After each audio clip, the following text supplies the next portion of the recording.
Bharat dynamics limited का कार्य हो या फिर ब्रह्मोस मिसाइल बनाने की प्रगति, बहुत सारी ऐसी चीजें हैं जिसमें आज भारत ने एक लंबी छलांग लगाई है। अग्निवीर की योजना भारतीय सेना में इसी देश से आगे बढ़ाई गई है। युवाओं के मन में एक उत्साह है। 10 लाख अग्निवीर भारतीय सेना के अग्निपथ के मजबूत जवान के रूप में अपनी सेवा देने के लिए आगे बढ़ रहे हैं। दुर्भाग्य है कि कुछ राजनीतिक दल जिनके लिए स्वयं की राजनीति देश से बड़ी हो गई है, वे देश की कीमत पर राजनीति करना चाहते हैं। इस मुद्दे को लेकर के भी विपक्ष ने लगातार गुमराह करने का प्रयास किया। किसी भी देश और समाज के लिए प्रगति और समृद्धि के नित नए प्रतिमान स्थापित करने के लिए समय समय पर होने वाला रिफॉर्म अत्यंत महत्वपूर्ण होता है। लगातार हर एक फील्ड में पिछले 10 वर्ष के अंदर बेहतरीन रिफॉर्म करके भारत की अर्थव्यवस्था को एक सम्मानजनक स्थिति में पहुंचाने और दुनिया की 5वीं बड़ी अर्थव्यवस्था के रूप में भारत को स्थापित करने के लिए प्रधानमंत्री मोदी जी के नेतृत्व में काफी कदम उठाए गए, रिफॉर्म किए गए। स्वाभाविक रूप से एक तरफ हम समृद्धि के नित नए सोपान छुए, दूसरी तरफ अपनी राष्ट्रीय सुरक्षा को भी उतना ही महत्व देना होगा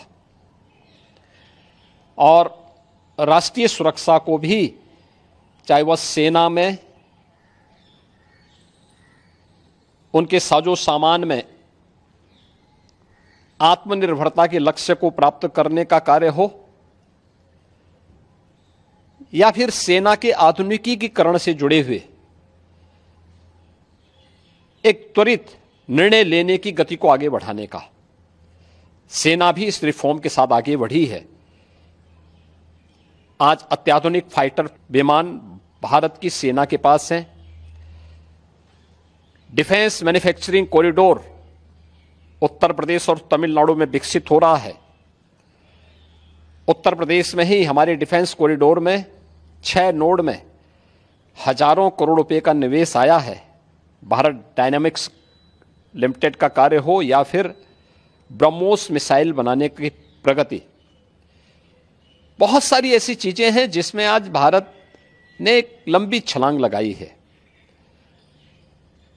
स्वाभाविक रूप से सेना भी हमारी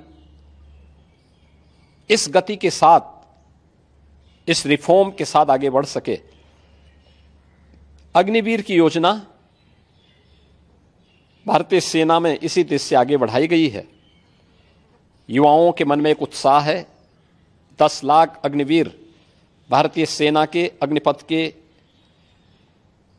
मजबूत जवान के रूप में अपनी सेवा देने के लिए आगे बढ़ रहे हैं। नौजवानों में उत्साह भी है।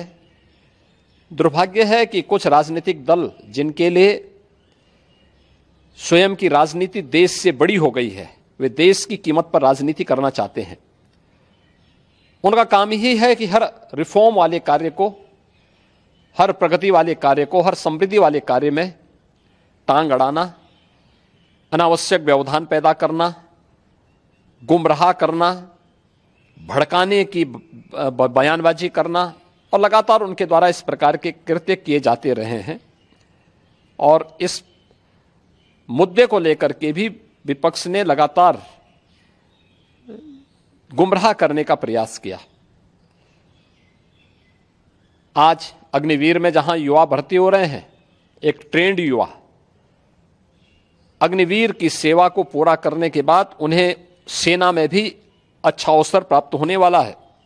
पैरामिलिट्री में, सिविल पुलिस में और विभिन्न सेक्टर में भी उन्हें समायोजन करने के लिए व्यवस्था दी जा रही है। बीएसएफ ने, सीआरपीएफ ने, सीआईएसएफ ने, अन्य तमाम हमारे जो पैरामिलिट्री हैं, उन्होंने भी इस बात की घोषणा की है और उत्तर प्रदेश सरकार ने भी इस बात को कहा है कि अग्निवीर की योजना जैसे आगे बढ़ती है, और जब ये अपनी सेवा के बाद वापस आएंगे तो हम उत्तर प्रदेश पुलिस सेवा में, पीएसी में इन नौजवानों को प्राथमिकता के आधार पर समायोजन की एक सुविधा देंगे, वेटेज देंगे। उनके लिए एक निश्चित आरक्षण की सुविधा हम अपनी सेना, अपनी पुलिस में उपलब्ध करवाएंगे। एक ट्रेन्ड मैन पावर हमें मिलेगा, अनुशासित युवा हमें मिलेगा और इसका लाभ राज्य लेने के लिए पूरी तरह हम लोग प्रतिबद्ध होंगे कि उन ट्रेंड युवाओं को हम आगे बढ़ा सकें। और मुझे लगता है कि हमें प्रधानमंत्री मोदी जी के और भारत सरकार के इस सेना रिफॉर्म के अभियान के साथ राष्ट्रीय सुरक्षा को सर्वोपरि मानते हुए आगे बढ़ना चाहिए।